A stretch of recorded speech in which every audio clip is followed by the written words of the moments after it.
Chilli powder, ಸಖತ್ ಖಾರ ಬಣ್ಣ ಮತ್ತು ರುಚಿ ಆಚಿ ಚಿಲ್ಲಿ ಪೌಡರ್. ಕನ್ನಡ ಹಾಡು ಕೇಳಿದ್ದಕ್ಕೆ ಹಲ್ಲೆ ಮಾಡಲಾಗಿದೆ ಅನ್ನುವಂತ ಆರೋಪ ಕೇಳಿಬರ್ತಾ ಇದೆ. ದೇವರಾಜ್ ಎಸ್ ಗೌಡ ಎಂಬಾತನಿಂದ ಪೋಸ್ಟ್ ಮಾಡಲಾಗಿದೆ.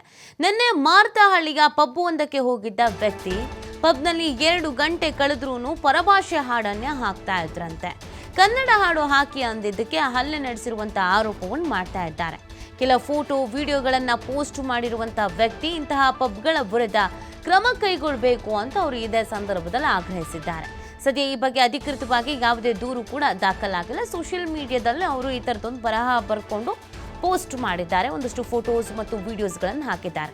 ಸೊ ಪಬ್ಗಳಲ್ಲಿ ಕನ್ನಡ ಹಾಡು ಹಾಕಲ್ಲ ಅನ್ನೋದು ಇದು ನಿನ್ನೆ ಮೊನ್ನೆ ಕತೆ ಅಲ್ಲ. ಹಾಡು ಹಾಕುವ ವಿಚಾರಕ್ಕೆ ಸಂಬಂಧಪಟ್ಟಾಗೆ ಮೇಲಿಂದ ಗಲಾಟೆಗಳು ಆಗ್ತಾ ಇರುತ್ತೆ. ಸೊ ಮಾರತಳ್ಳಿ ಪೊಲೀಸ್ ಠಾಣೆ ಹತ್ತಿರ ಕೂಡ ಇಂಥ ಒಂದು ಇನ್ಸಿಡೆಂಟ್ ಆಗಿರುವಂತದ್ದು. ಪಬ್ನಲ್ಲಿ ಏನೋ ಕನ್ನಡ ಹಾಡುಗಳನ್ನ ಹಾಕಿಲ್ಲ, ಮೇಲಿಂದ ಮೇಲೆ ಬೇರೆ ಬೇರೆ ಭಾಷೆ ಹಾಡುಗಳನ್ನ ಹಾಕ್ತಿದ್ರು. ಕನ್ನಡ ಹಾಡನ್ನ ಹಾಕಿ ಅಂತ ಹೇಳಿ ಹೋದಂತ ಗ್ರಾಹಕರು ಸಾಮಾನ್ಯವಾಗಿ ಡಿಮ್ಯಾಂಡ್ಗಳನ್ನ ಮಾಡ್ತಾರೆ. ಅದ್ರ ಜೊತೆಗಿನ್ನ ಮದ್ಯವನ್ನ ಸೇವಿಸಿದ ಬಳಿಕ ನಶೆಯಲ್ಲಿ ಇರ್ತಾರೆ. ಸಾಮಾನ್ಯವಾಗಿ ಕೇಳ್ತಾರೆ ಕರ್ನಾಟಕದಲ್ಲಿ ಕನ್ನಡ ಹಾಡುಗಳನ್ನು ಕೂಡ ಹಾಕಿ ನಮ್ಮ ನೆಚ್ಚಿನ ನಟರುಗಳ ಹಾಡುಗಳು ಬೇಕು ಅಂತ. ಈ ಸಂದರ್ಭದಲ್ಲಿ ಅಲ್ಲಿ ಇನ್ಸಿಡೆಂಟ್ಗಳು ಯಾವ ರೀತಿಯಾಗಿ ಆಗಿರುತ್ತೆ ಅಂದ್ರೆ ಇವರು ತಕ್ಷಣ ಇವಾಗ್ಲೇ ಹಾಕಿ ಅಂತ ಹೇಳಿರ್ತಾರೆ. ಅವ್ರು ಹಾಕ್ತೀನಿ ಬೇರೆ ಬೇರೆ ಡಿಮ್ಯಾಂಡ್ಗಳು ಕೇಳಿರ್ತಾರಂತೆ. ಈ ವಿಚಾರವಾಗಿ ಪ್ರಶ್ನೆ ಮಾಡಿದಂತ ಸಂದರ್ಭದಲ್ಲಿ ಕೆಲಸ ಮಾಡುವಂತವ್ರು ಪಬ್ಗೆ ಸಂಬಂಧಪಟ್ಟವರು ಇದು ಹಲ್ಲೆಯನ್ನ ಮಾಡ್ತಾರೆ.